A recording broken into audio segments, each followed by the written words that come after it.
Amados hermanos, hoy día vamos a continuar con este tema, este apartado de la disciplina de Dios. Ciertamente en la predicación anterior hemos expuesto razones por las cuales el Señor disciplina y hemos demostrado con la palabra del Señor que el Señor trae disciplina también para exponernos nuestra fragilidad al respecto de nuestras convicciones y de nuestra confianza, ¿verdad? Somos autosuficientes a veces y es necesario que el Señor nos exponga nuestra debilidad, nuestra fragilidad, de manera tal de que la reconozcamos, amados hermanos. Pero también el Señor disciplina a sus hijos para revelarnos la naturaleza terrenal de nuestros pensamientos y afectos. A veces estamos muy abocados en las cosas del día a día y dejamos de mirar el cielo, y el Señor nos tiene que hacer ver que somos peregrinos y extranjeros en esta tierra, en este mundo. Hay muchas cosas lícitas que podemos y debemos hacer, ciertamente, pero, amados hermanos, no debemos desarraigarnos de las cosas del Señor, no debemos dejar de mirar al cielo, a Cristo, donde está nuestra esperanza, donde están las cosas eternas, celestiales, para nosotros, para nuestros hijos, parientes, familiares. Si no, amados hermanos, estaremos viviendo como aquel que no conoce al Señor. Y ahora veremos que el Señor también trae disciplina por otras cosas, por otro motivo. Él nos puede disciplinar, atribular, afligir, para que el cielo, amados hermanos, para que el cielo sea un deseo cada vez mayor en nosotros. Para que anhelemos cada vez más el cielo. Y no solamente una esperanza muy lejana, ¿verdad? De que, bueno, ya un día moriremos más adelante cuando seamos viejos y ahí miraremos al Señor. No, sino que el Señor nos trae disciplina, situaciones en esta tierra, aflicciones, para que nosotros constantemente, continuamente, estemos anhelando ya nuestra morada celestial. Y vamos a la palabra del Señor, al libro de 2 Corintios, capítulo 4, versículo 7. Dice: pero tenemos este tesoro en vasos de barro, para que la excelencia del poder sea de Dios y no de nosotros. Amados hermanos, dice, tenemos este tesoro. ¿A qué tesoro se refiere el apóstol Pablo? Dice, en vasos de barro.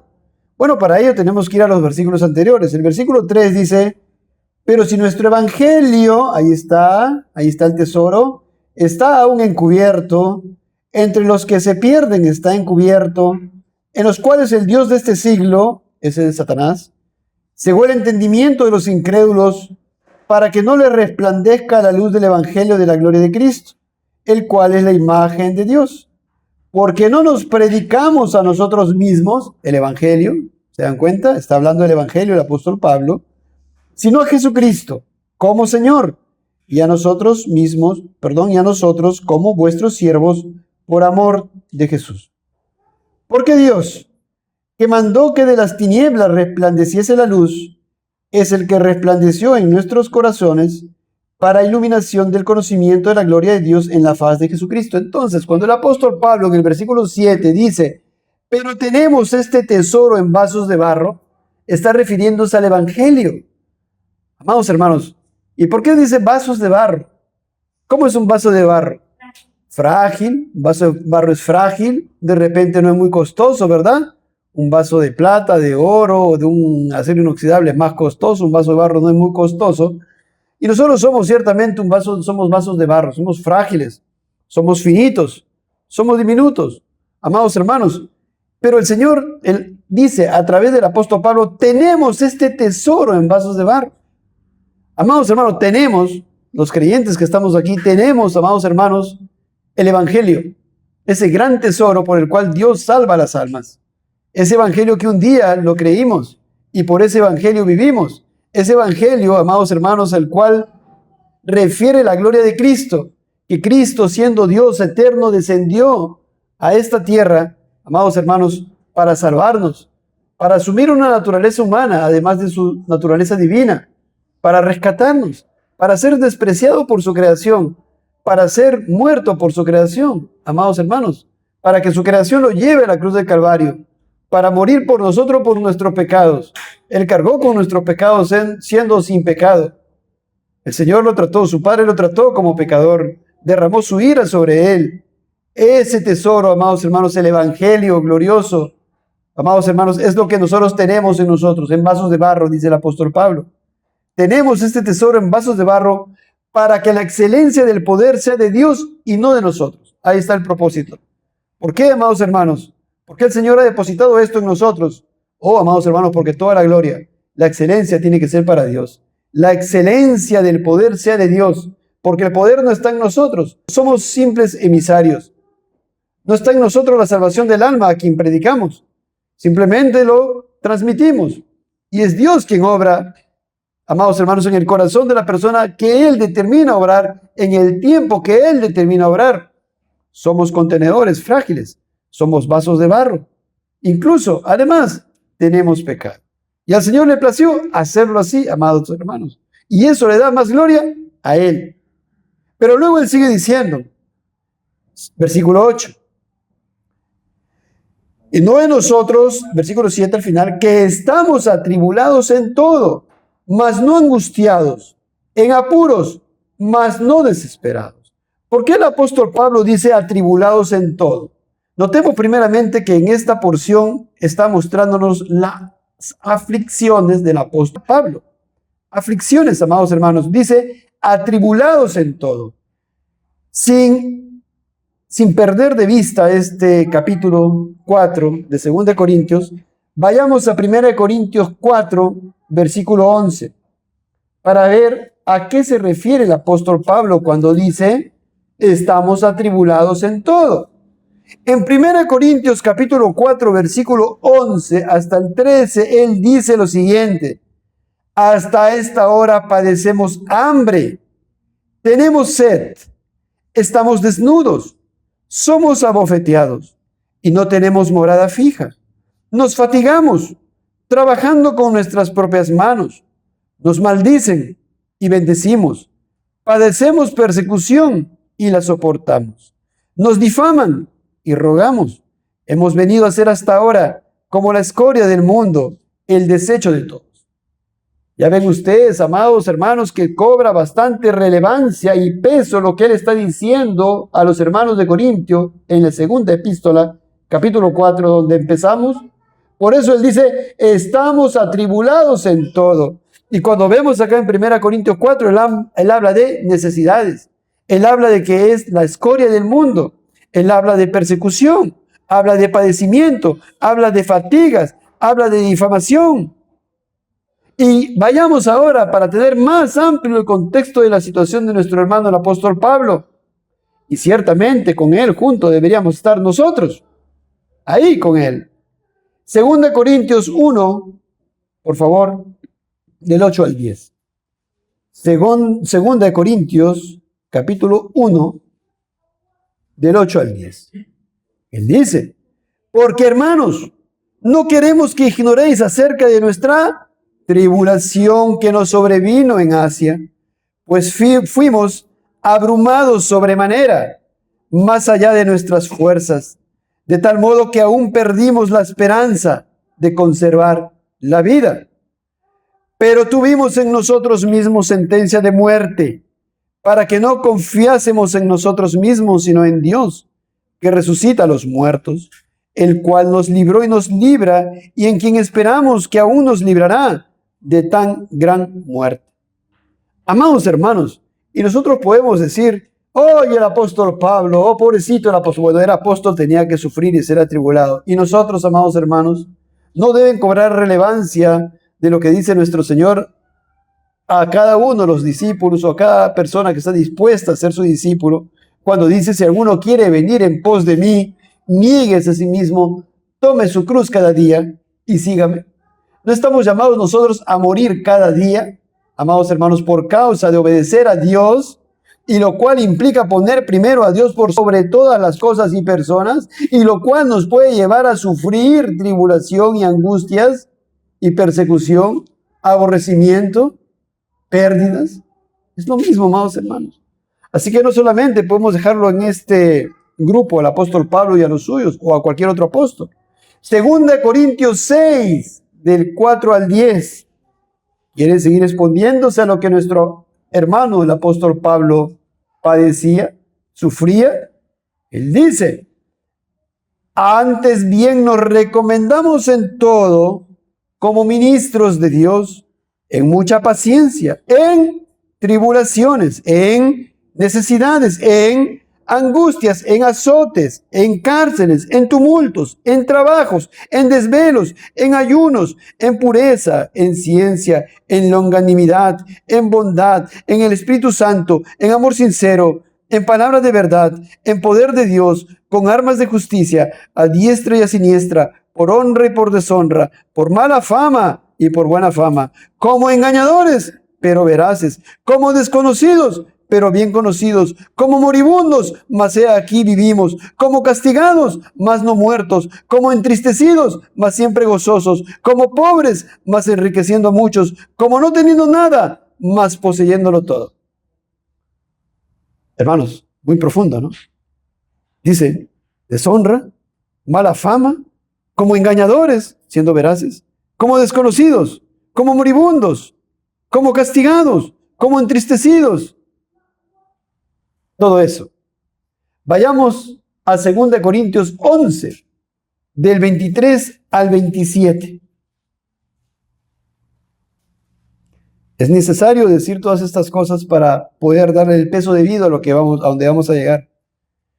Y él, amados, ustedes lean en su casa desde el versículo 1, porque ahí el apóstol Pablo está hablando de falsos maestros. Pero llegamos al versículo 23 y dice, ¿son ministros de Cristo? Como si estuviera loco hablo. Yo más, en trabajos más abundante, en azotes sin número, en cárceles más, en peligro de muerte muchas veces. Ya está hablando aquí, ¿qué cosa? Cárceles, trabajos abundantes, peligros de muerte. Versículo 24. De los judíos, 5 veces he recibido 40 azotes menos 1. 40 azotes menos 1, ¿no?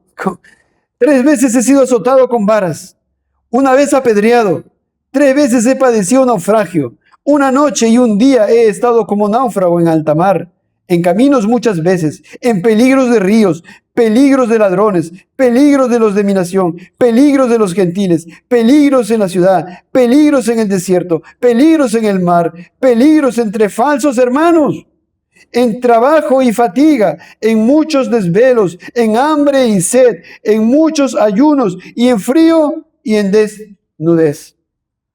Podemos seguir viendo otros versículos, amados hermanos. Entonces regresémonos, por favor, remontémonos nuevamente a 2 Corintios capítulo 4 y leamos nuevamente del 7 al 8. Dice, pero tenemos este tesoro en vasos de barro. Ya os cobra más importancia, ¿verdad? O más relevancia, o podemos entender mejor lo que él dice. Somos vasos de barro. Y él habla de toda la tribulación a la cual fue expuesto también, además. Pero tenemos ese tesoro, el evangelio, el cual él predicaba. Y él dice, para que la excelencia del poder sea de Dios y no de nosotros, que estamos atribulados en todo. Y ya hemos leído las tribulaciones de él, ¿verdad? Todos los peligros a los cuales él se expuso por predicar el evangelio. Peligros de todo lado, de toda fuente y de toda, vamos a decir, clase. Entonces él está hablando de aflicción. Él está hablando que en su ministerio, por servir al Señor, él estaba siendo afligido, atribulado, vituperado, odiado, aborrecido, apedreado, amados hermanos, y todo lo demás. Azotado también, peligros de muerte también. Estamos atribulados en todos, mas no angustiados, en apuros, mas no desesperados. Note usted, no voy a incidir mucho en vamos a decir, en las palabras que él dice. Primero dice, atribulados, y luego dice, no angustiados. Pues claro, amados hermanos, nosotros también podemos estar atribulados y debemos estar atribulados cuando nos negamos a nosotros mismos, cuando hacemos morir las obras de la carne. Amados hermanos, allá hay tribulación, ahí estamos muriendo, amados hermanos, en el lenguaje que usa el apóstol Pablo, ya vamos a ver en un momento, pero no vamos a estar angustiados.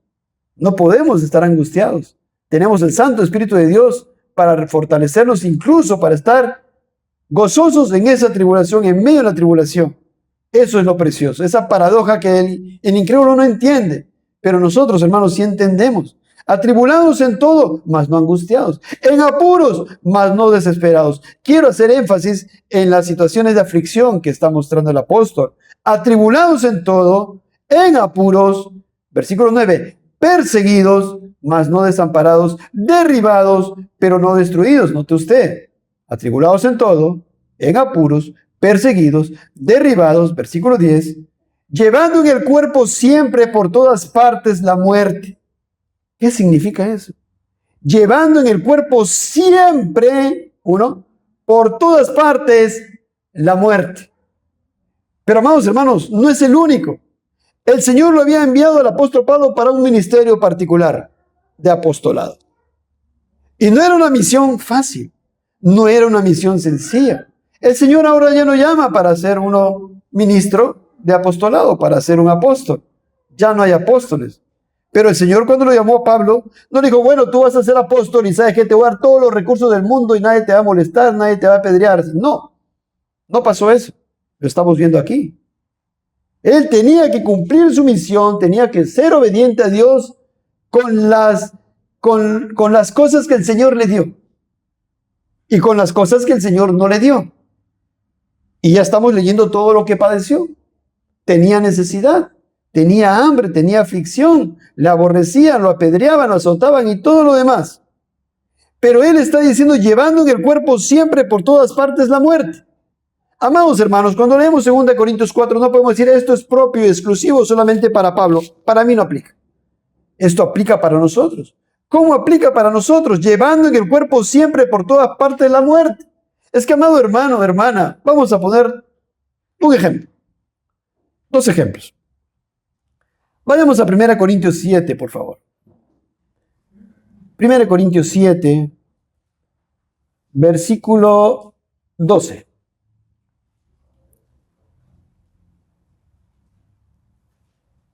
Vamos a ver más exactamente a qué se refiere el apóstol. Dice, el apóstol está escribiendo a la iglesia de Corintios acerca de consultas que le hicieron al respecto a la relación entre esposo, esposa, ¿no? Etcétera. Bueno, entonces llegamos a este punto y dice el apóstol, a los demás yo digo, no el Señor. No es que no sea palabra inspirada por Dios, sino que el Señor no especificó esto en los evangelios. Por eso dice, a los demás yo digo, no el Señor, si algún hermano tiene mujer que no sea creyente y ella consiente en vivir con él, no la abandone. Es un matrimonio muy mixto. El hermano, o sea, es creyente porque es hermano, tiene una esposa que es incrédula. Entonces es un matrimonio mixto. ¿Qué dice? Pregunta al hermano, mi esposa es incrédula, la voy a dejar entonces porque es incrédula. No, entonces él dice, mira lo que dice, si algún hermano tiene mujer que no sea creyente y ella consiente en vivir con él, no la abandona. Ella consiente, ella no le pone peros. Ella le dice, ve a tu iglesia, yo voy a estar aquí, no sé, con mi mamá, haciendo esto, lo otro, viendo televisión. Déjame bien en paz. ¿Tú quieres ir a la iglesia? Ve a la iglesia. ¿Verdad? Ahí está el hermano.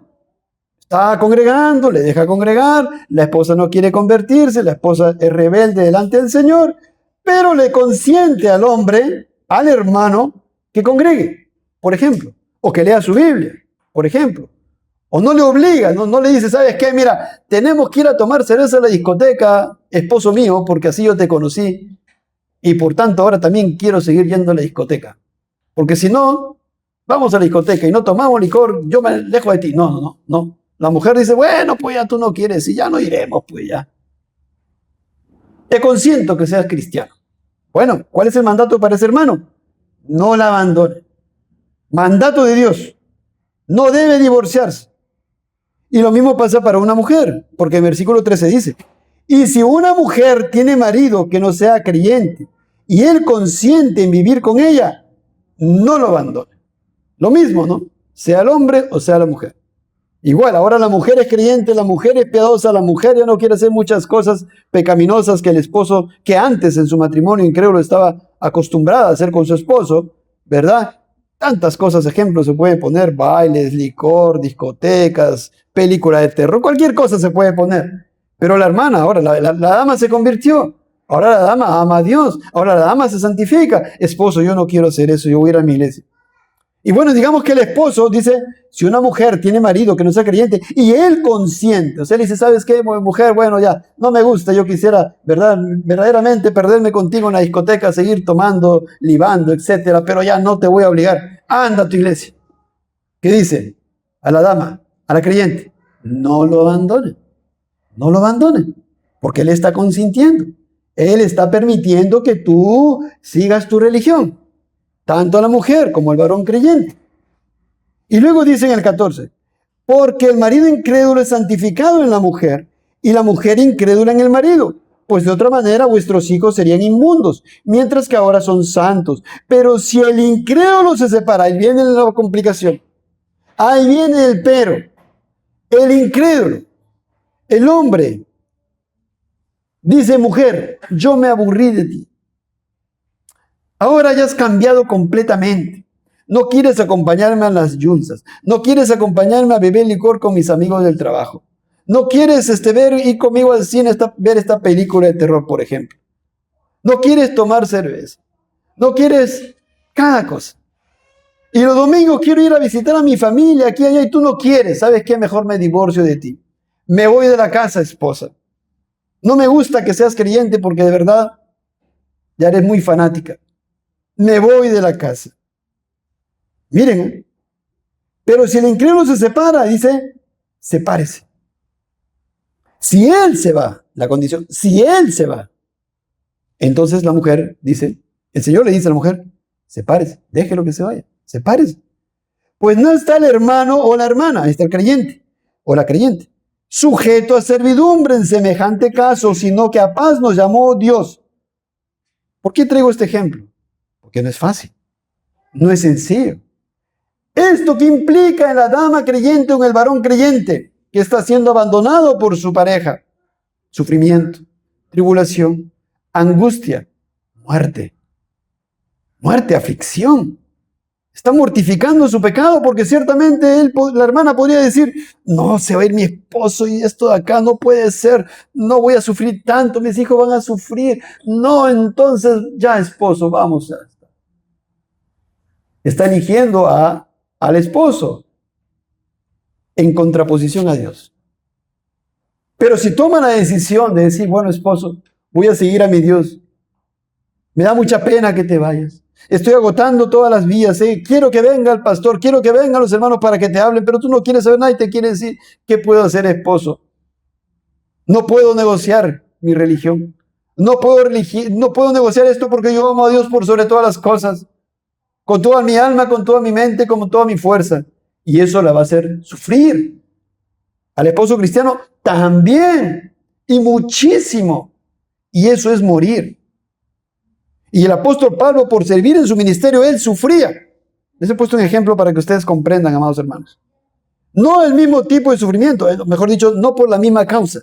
Él por otras causas. Por predicar el evangelio, por ser obediente a Dios, por Dios lo dirigía por aquí y por allá, lo apedreaban, lo atribulaban, lo metían preso y etcétera, lo aborrecían, pasaba hambre y tantas cosas, porque él obedecía a Dios. De igual manera, en estos ejemplos que le estoy poniendo en 1 Corintios 7, aquel hermano o hermana creyente piadoso por obedecer a Dios va a sufrir, pero está mortificando su pecado, está mortificando su carne. ¿Por qué? Porque su carne le dice, quédate, que no se vaya. Su carne le dice, no hagas eso. Mira, piensa en esto, piensa en el futuro, piensa en la necesidad, piensa en aquello. ¿Se dan cuenta, amados hermanos? Está muriendo entonces. Por eso cuando él dice acerca de él, atribulado en todo, en apuros, perseguidos, derribados, y llega al 10 y él dice, llevando en el cuerpo siempre por todas partes la muerte. Así cada cristiano lleva, amados hermanos, siempre por todas partes la muerte. Y esta palabra muerte en el griego es necropsia. Es necrosis, de donde viene la palabra necropsia. Miren, amados hermanos, esta palabra es necrosis de Jesús. Para que también la vida de Jesús, y eso es lo grandioso y lo glorioso. Porque por un lado estamos sufriendo, ¿verdad? Pero que algo está pasando en paralelo. Algo glorioso y muy asombroso está pasando paralelamente, para que también la vida de Jesús se manifieste en nuestros cuerpos. ¿Y cómo se manifiesta la vida de Jesús en medio de esta tribulación? O porque mi fe crece, o porque mi mente ahora está más enfocada en Cristo, en su palabra, tengo más pensamientos de Dios, tengo más deseo de buscar a Dios, amados hermanos. Porque acá dice, para que también la vida de Jesús se manifieste en nuestros cuerpos. He dado un ejemplo nada más, y así puede ser cualquier ejemplo. Alguna decisión que alguien tome en el trabajo, ¿verdad? En vez de ganar tanto, ahora gana menos. ¿Por qué? Justamente para no pecar contra el Señor. Está haciendo morir la obra de la carne porque podría ganar mucho más.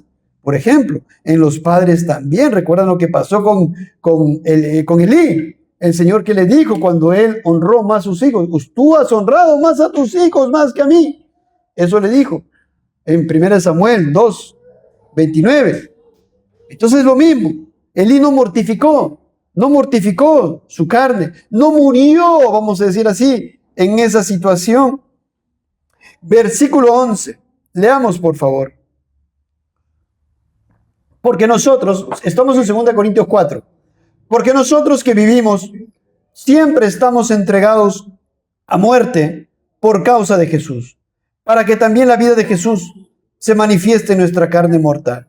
A medida que vamos muriendo, haciéndonos morir las obras de la carne, también nos estamos revistiendo del nuevo hombre creado según Dios en justicia y santidad de la verdad. Vamos conociendo más del Señor. Pasa la tribulación, pero estoy más fuerte en Cristo. Estoy más anclado en Él. Estoy más esperanzado en Él. Estoy más unido a Él, si se puede usar esta palabra, porque el cristiano ya está unido a Él. Pero lo conocemos más a Él. Entonces dice, nosotros que vivimos siempre estamos entregados a muerte. Otra palabra que introduce. Ya había dicho, atribulados en todos, en apuros, perseguidos, derribados, llevando en el cuerpo siempre por todas partes la muerte. Y acá dice, siempre estamos entregados a muerte por causa de Jesús. Pero hay algo glorioso que sucede en paralelo, para que también la vida de Jesús se manifieste en nuestra carne mortal. Y se manifiesta, amados hermanos. De manera que la muerte, nuevamente, sigue hablando lo mismo. La muerte, la mortificación de nuestros pecados. Estamos muriendo cada día. Actúa en nosotros y en vosotros la vida. Pero teniendo el mismo espíritu de fe, conforme a lo que está escrito, creí, por lo cual hablé. Nosotros también creemos, por lo cual también hablamos, sabiendo que el que resucitó al Señor Jesús, a nosotros también nos resucitará con Jesús. Ahí está la esperanza. Y nos presentará juntamente con vosotros, la esperanza del apóstol y de nosotros. Porque todas estas cosas, ¿qué dice? Padecemos. ¿Ve? Otra palabra más que se nos une a las anteriores. Está hablando de aflicción. ¿Está hablando de qué? De disciplina. Está hablando de disciplina, aflicción, tribulación, en apuros, perseguidos, derribados, muriendo, la muerte. Está hablando de disciplina. Porque todas estas cosas padecemos por amor a vosotros, para que abundando la gracia por medio de muchos, la acción de gracia sobreabunde para gloria de Dios. Por tanto, no desmayamos. Antes, aunque nuestro hombre exterior se va desgastando, el interior, no obstante, se renueva de día en día. Es algo glorioso. Miren, amados hermanos, ¿cuántos años tiene usted en la fe? No lo diga, pero más o menos recuerda ahí. ¿De cuándo el Señor lo convirtió? ¿Cómo está ahora en comparación a esa época o a esa fecha? ¿Más santificado? ¿Amando más al Señor? ¿Conociendo más de su voluntad? Sí, pero póngase a pensar todas las tribulaciones que ha pasado a lo largo de ese tiempo. Todas las aflicciones, tribulaciones, la muerte que usted está experimentando. ¿Ve cómo se está manifestando la vida en usted, la vida de Jesús en usted? Eso es lo que estamos hablando, amados hermanos. Este nuevo hombre exterior se va desgastando. Ese viejo hombre se va desgastando. El interior, no obstante, ¿qué pasa con ese hombre interior, ese hombre nuevo? Se renueva de día en día. Más santo, conoce más del Señor, mejor relación con el Señor, ¿verdad? Más piedad, más virtud, se va renovando. Mientras que el hombre exterior se va, ¿qué cosa? Desgastando. Entonces, amados hermanos, llegamos al versículo 17. Y dice el versículo 17, ¿por qué esta leve tribulación momentánea? Ahí viene el asunto. Esta breve tribulación, ¿qué tribulación? Todo lo que él dijo, atribulados, en apuros, perseguidos, derribados, llevando en el cuerpo por todas partes la muerte. Siempre estamos entregados a muerte, padecemos, nuestro hombre exterior se va desgastando y todo esto, el hambre, la sed, los apedreamientos, los azotes, todo eso, necesidad. Todo eso que hemos visto hace un momento, él dice, esta leve tribulación momentánea produce en nosotros. Ahí está el kick. produce algo. Algo estaba produciendo eso en Pablo. Produce en nosotros un cada vez más excelente y eterno peso de gloria. Eso es, amados hermanos. ¿Qué está pasando con el apóstol Pablo? ¿Qué es lo que está diciendo? Que toda esa tribulación, y hablemos en esta manera, ciertamente la gente se la produjo, pero ciertamente se la trajo Dios. Dios se la trajo porque nadie está exento de Dios. Y esa leve tribulación momentánea que Dios le trajo está produciendo en él, ¿qué cosa? Un cada vez más excelente y eterno peso de gloria. Un cada vez más, en cada momento, cada día que él pasaba tribulaciones, él cada vez más estaba sintiendo un mayor peso de gloria. Su enfoque estaba más puesto en el cielo, en la gloria eterna. Miren, hermanos, sí, Señor, paso esta tribulación, pero ya vendrá el día en que parta. Usted lo sabe y usted sabe cuándo me llevará. Oh Señor, ya anhelo ese día. ¿Ve? Estaba expectante en el cielo. Oh Señor, sí, acá me están apedreando, me han metido en la cárcel. Ya usted sabrá si me saca de la cárcel o si muero en esta cárcel. Seguiré entonando los signos para alabarle a usted, Señor. Pero mire, ya sé que se viene el día. Si usted me lleva hoy día o mañana o pasado, oh Señor bendito, cada vez estoy más expectante de ese cielo. ¿Entiende usted, amado hermano? Dios quiere que usted esté expectante en el cielo. Él quiere que usted añore el cielo. Usted está acá de paso. Usted es peregrino y extranjero. Nos quedan unos cuantitos añitos más, nada más. ¿Quién puede decir, tengo acá 50 años más de vida? Bueno, tal vez alguno podría decir, pero no está seguro tampoco de eso, los jóvenes.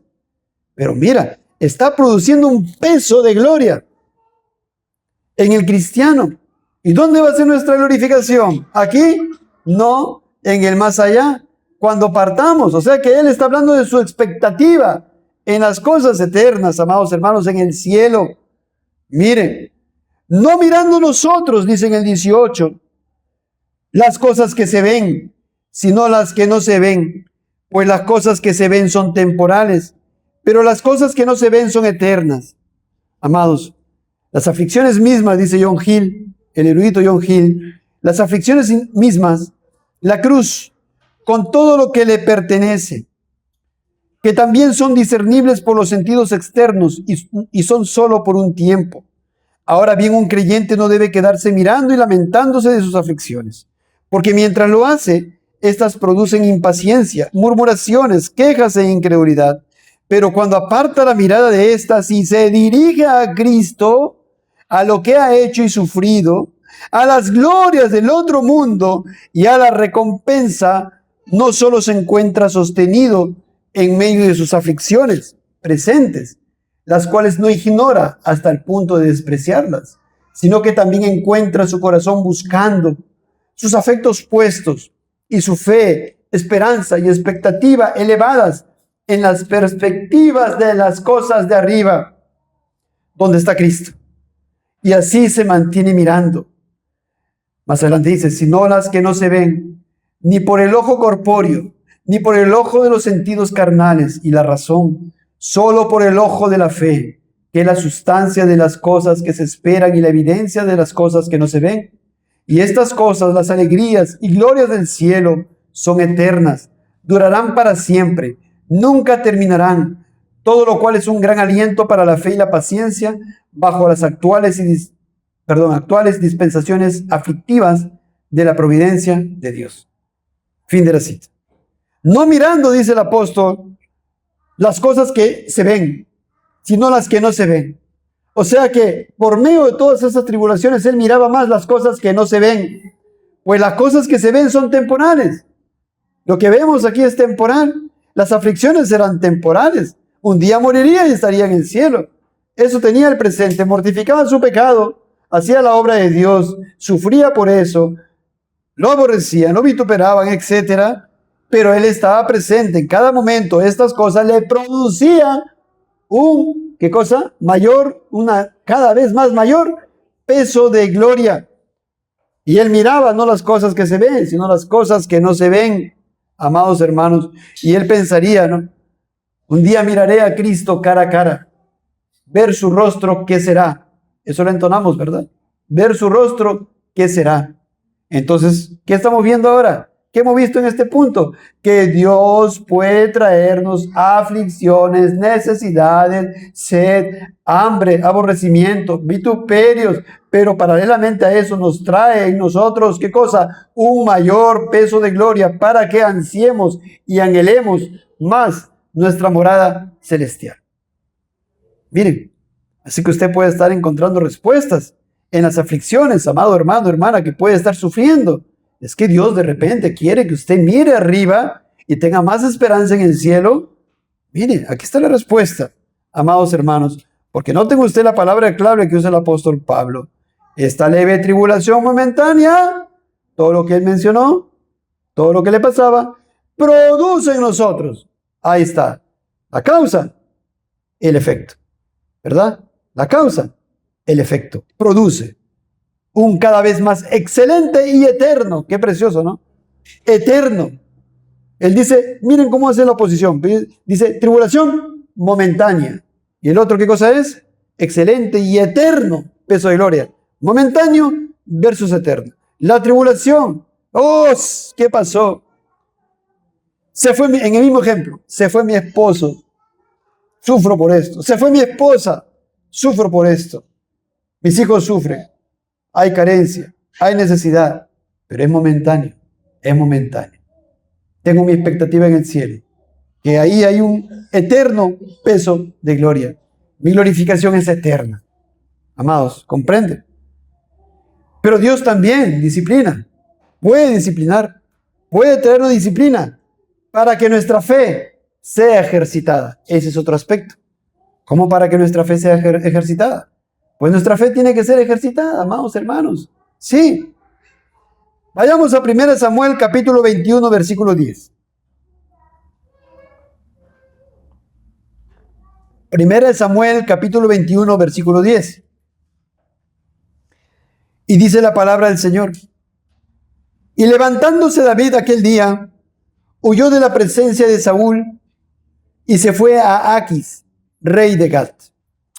Amados hermanos, ciertamente el rey David estaba siendo atribulado, perseguido por el rey Saúl, que ya deseaba y anhelaba la muerte del rey David.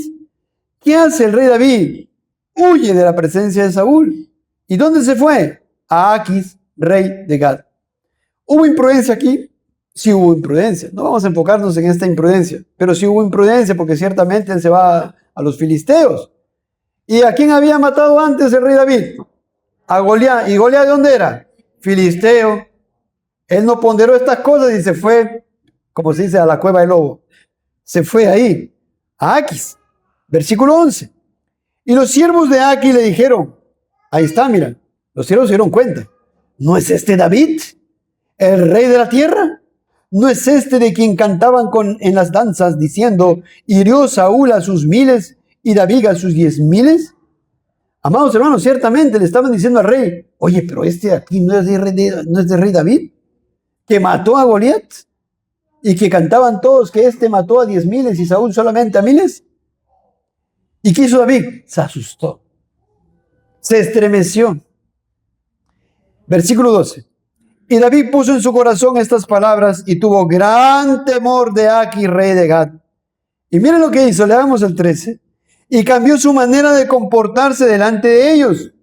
Y se fingió loco entre ellos. Y escribía en las portadas de las puertas. Y dejaba correr la saliva por su barba. Imagínense, hermanos. Estaba con miedo, estaba con terror. Porque se había ido imprudentemente a la boca del lobo. ¿Dónde? Donde los filisteos. Habiendo él matado al campeón de los filisteos, al gigante Goliat. De él predicamos ese tiempo. Y entonces, amados hermanos, ¿qué hizo? Se desesperó, ciertamente, ahí hubo pecado, hubo engaño, sí, porque fingió, ¿verdad? Y entonces, ¿qué hizo? Se fingió loco, escribía en las portadas de las puertas, ahí como para que la gente diga, este es un loco, ¿no?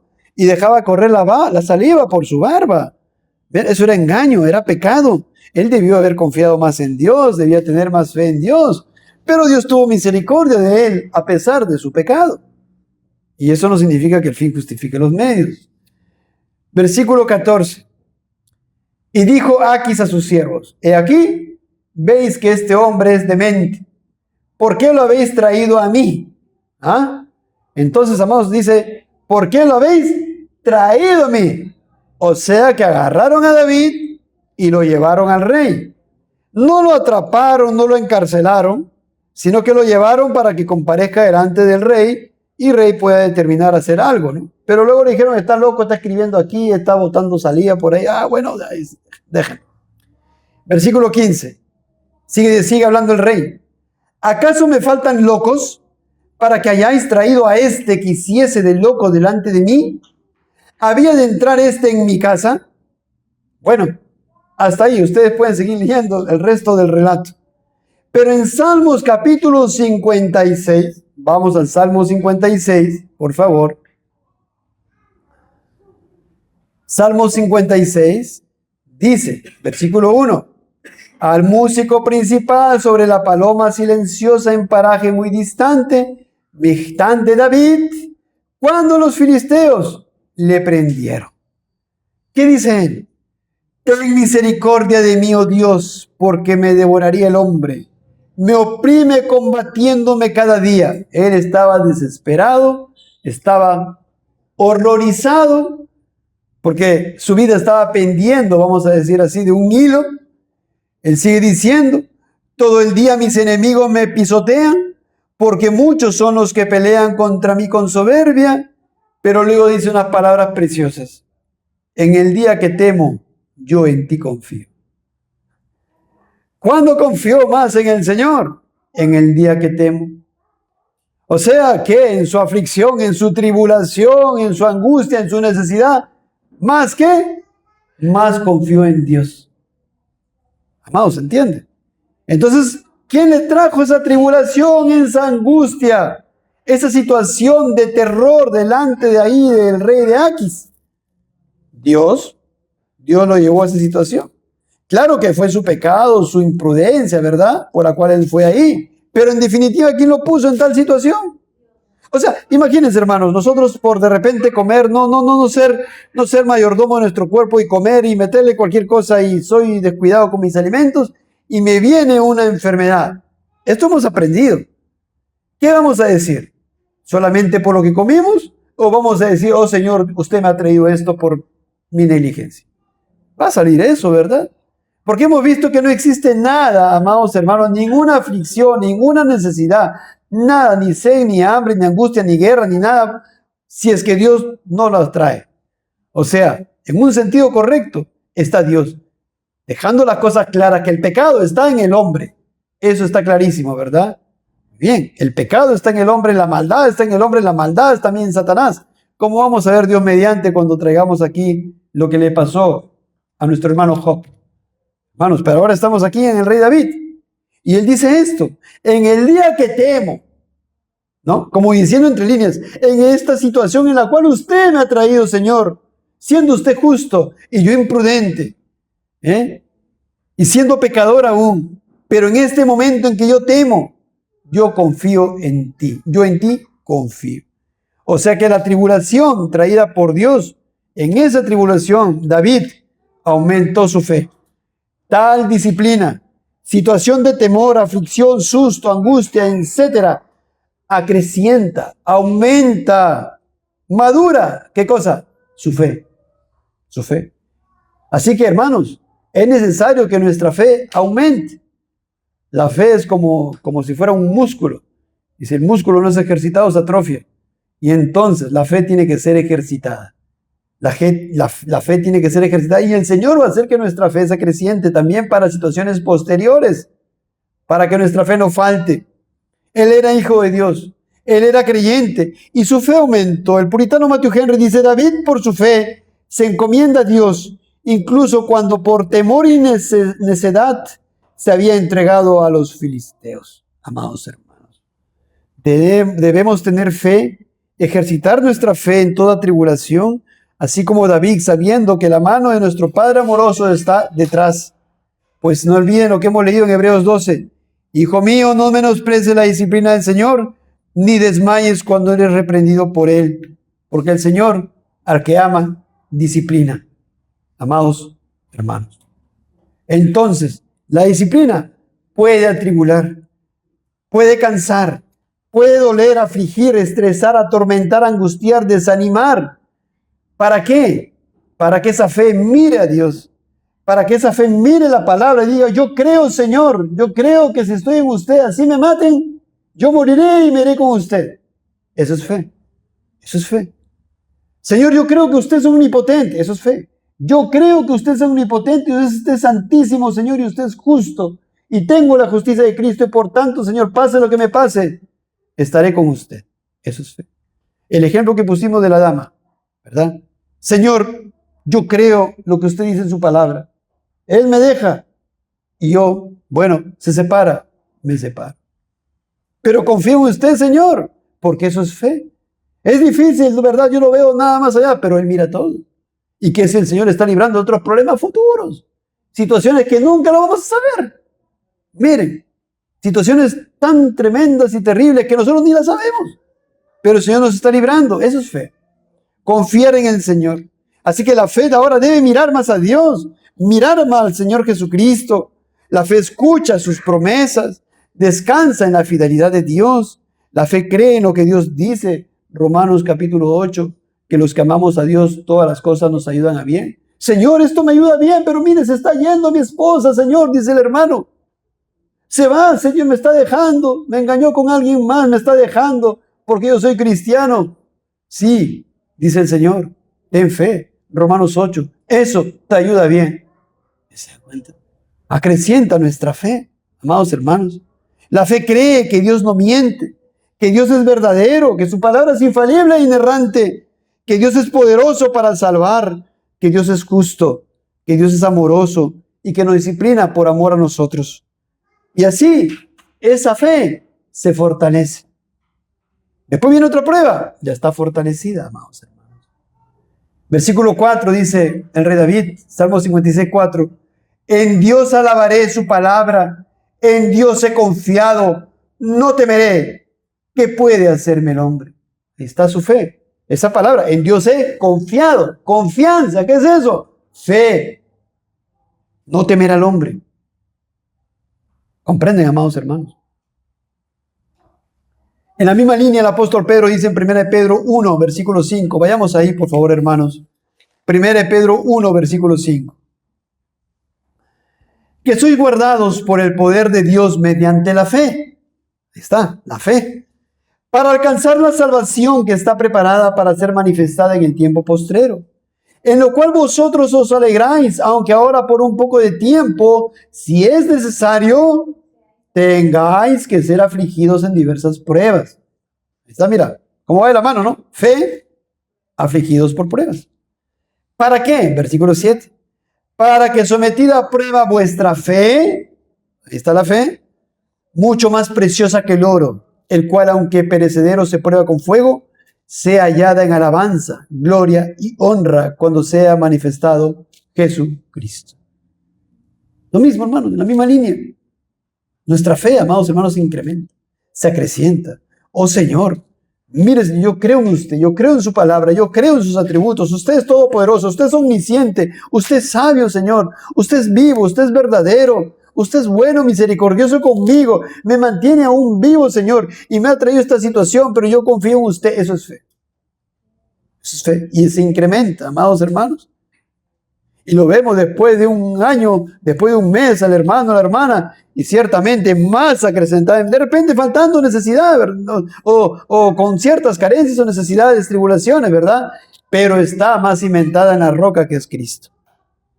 En el siguiente relato, amados hermanos, y con ello concluimos este aspecto de que el Señor trae disciplina para aumentar nuestra fe.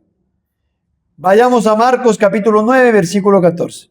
Hay un pasaje muy precioso, muy hermoso. Una vez lo meditamos en una reunión de oración congregacional. Marcos capítulo 9, versículo 14, por favor. ¿Estamos ahí? Marcos 9, 14.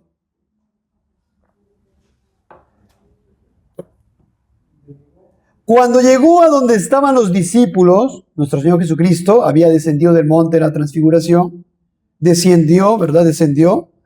Vio una gran multitud alrededor de ellos y escribas que disputaban con ellos. Imagínense la imagen. Están sus discípulos abajo, no todos, porque él se había ido con 3 ahí al monte de la transfiguración, donde fue transfigurado. Desciende con sus 3 discípulos y ahí había un montón de gente. Estaban el resto de sus discípulos, habían escribas y había un hombre con su hijo. ¿Ya? Muchas personas, una gran multitud, había gente. Y enseguida toda la gente, viéndoles, asombró y corriendo a él les saludaron. ¿Recuerdan ustedes cuando veíamos acerca del rey Josías, cómo el rey Josías y se celebró la Pascua y todos ahí alegres y comiendo la Pascua y todo lo demás? Y decíamos en virtud de la palabra del Señor que la mayoría eran incrédulos, ¿recuerdan ustedes? Igual aquí. Lo vieron a Jesús corriendo, se asombraron y fueron a encontrarle, corrieron hacia él y le saludaron. Pero eso no significa que eran creyentes. La mayoría eran incrédulos. Lo mismo, amados hermanos. No hay nada nuevo bajo el sol. Cuando dice, y enseguida toda la gente, el pasaje paralelo de este relato, porque este relato está en Mateo, en Marcos y en Lucas. Y el pasaje paralelo en Lucas dice una gran multitud. O sea que eran muchísima gente. Podemos hablar de miles de personas. Eso en mente, miles de personas. Sus discípulos, un hombre y su hijo, un muchacho. Seguimos. Versículo 16. El Señor pregunta, Él les preguntó, ¿qué disputáis con ellos? Y respondiendo uno de la multitud dijo, Maestro, traje a ti mi hijo, que tiene un espíritu mudo. Bueno, vamos a ir por partes. Dice, y respondiendo uno de la multitud.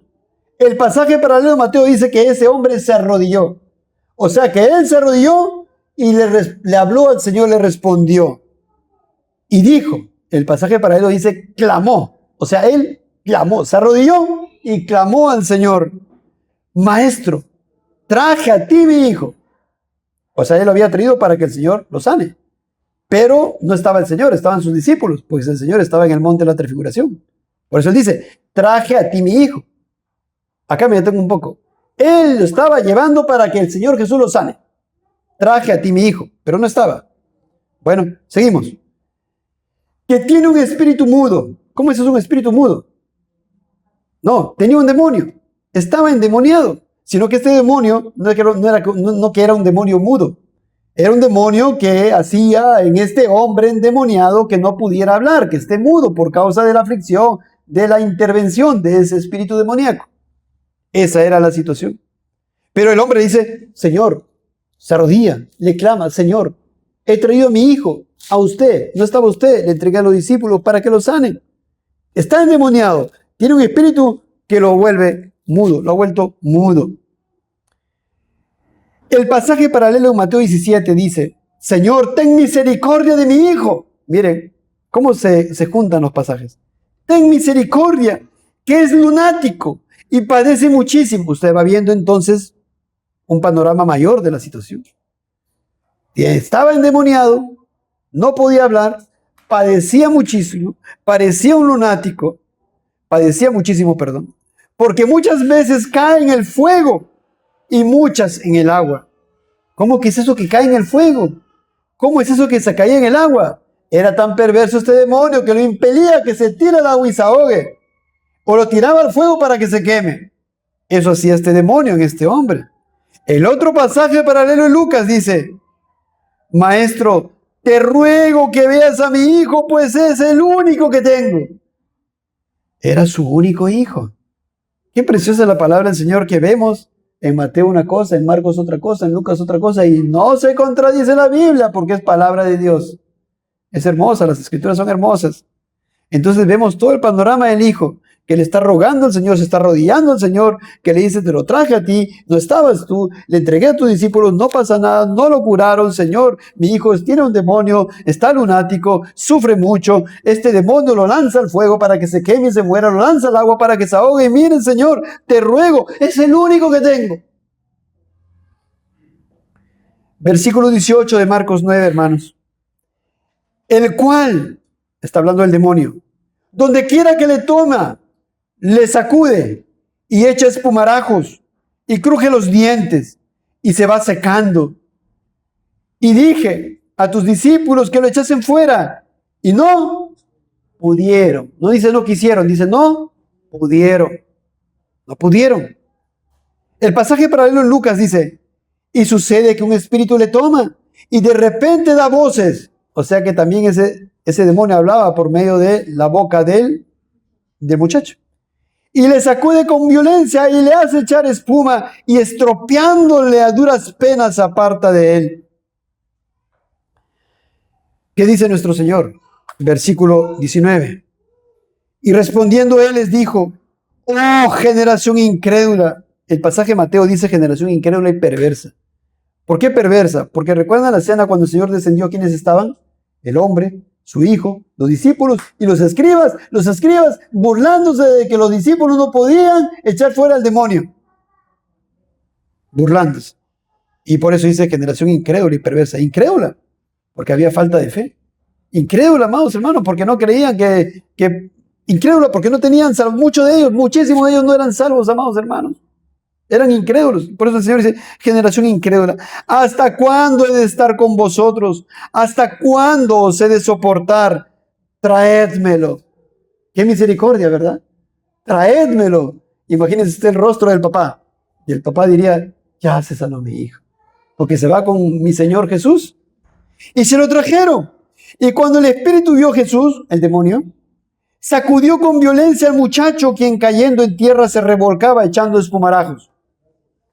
Jesús preguntó al padre, ¿cuánto tiempo hace que le sucede esto? Y él dijo, desde niño. Desde chiquito el demonio lo había poseído a este hombrecito, a este muchacho, desde pequeño. Versículo 22. Y muchas veces le echan el fuego y en el agua. Lo echan el fuego y en el agua para matarle. Lean qué más dice.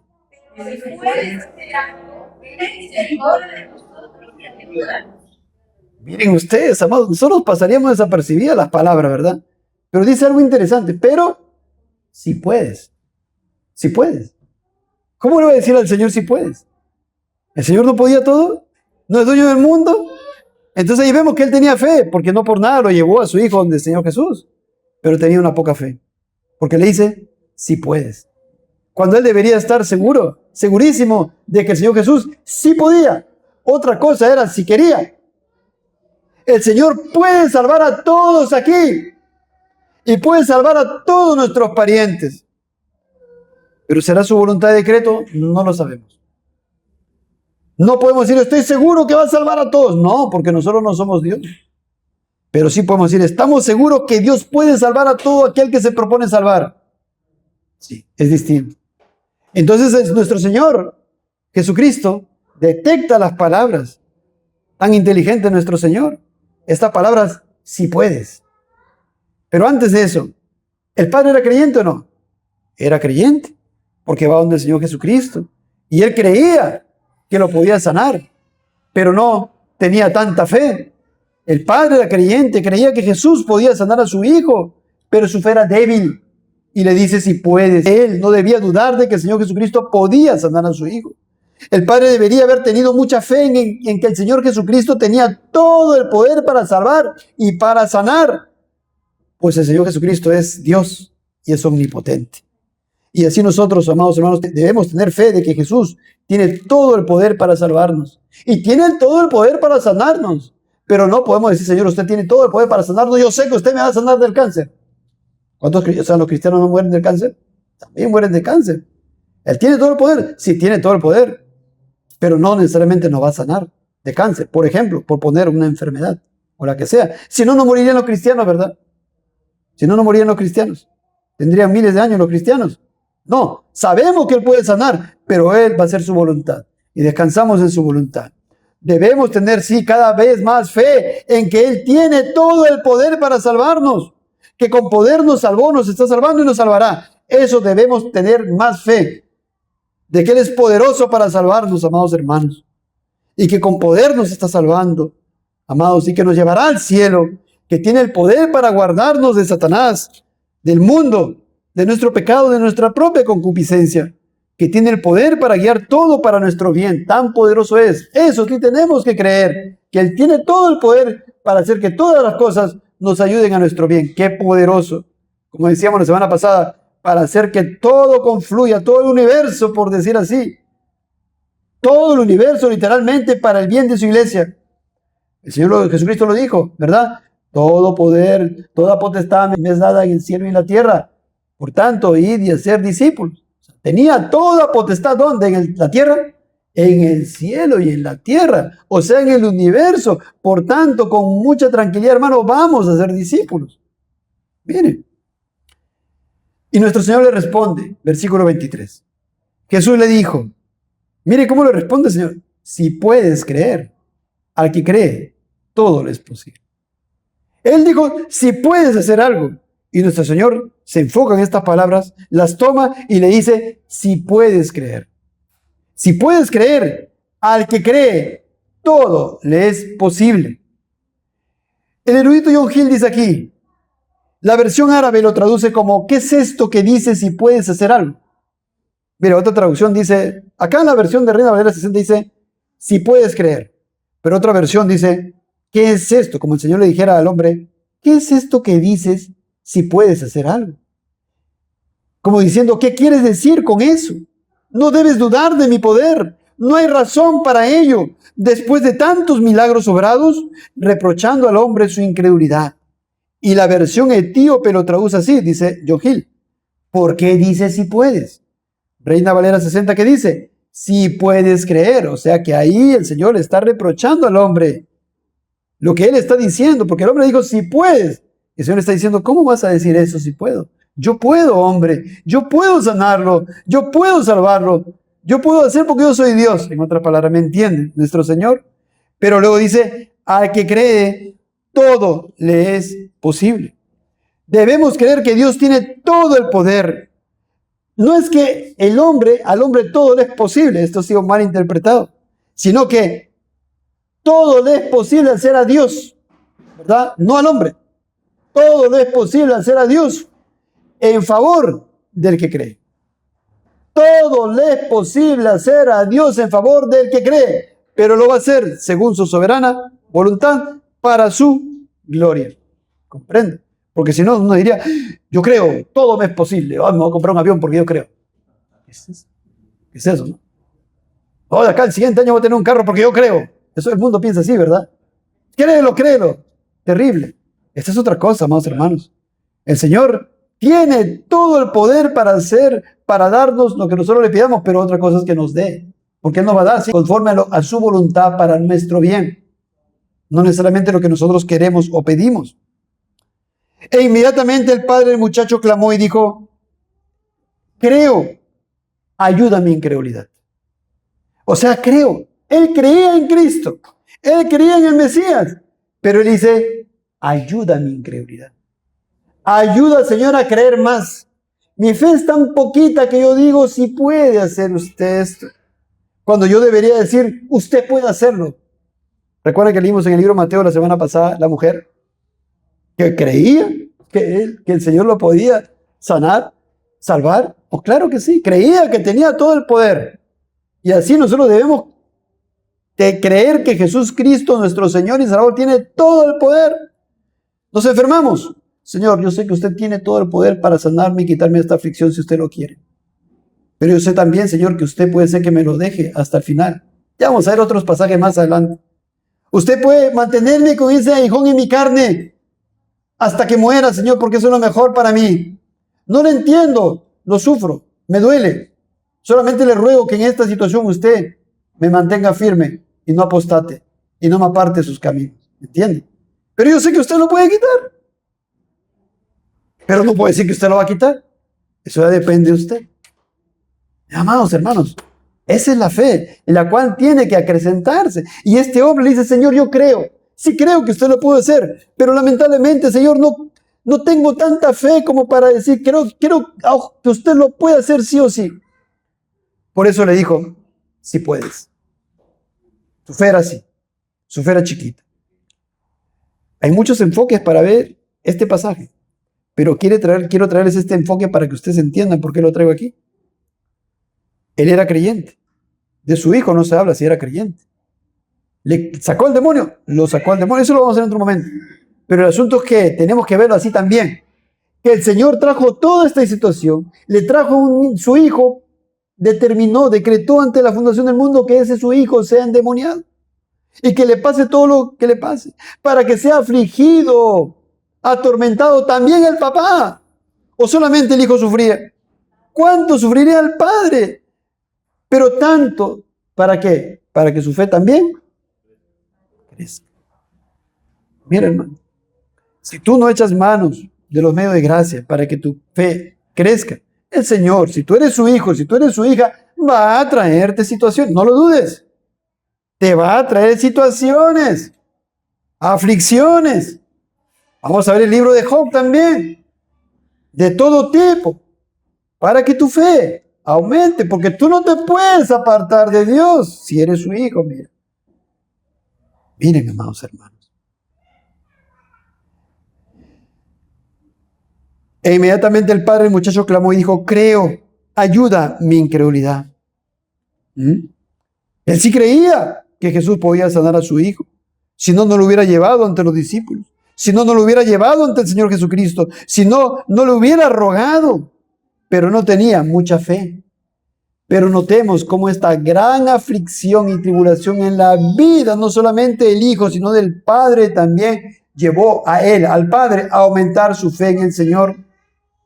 Notemos, por tanto, cómo la disciplina en el creyente hace que la fe aumente. Y el hombre pidió: ayuda a mi incredulidad. ¿Qué significa ayuda a mi incredulidad?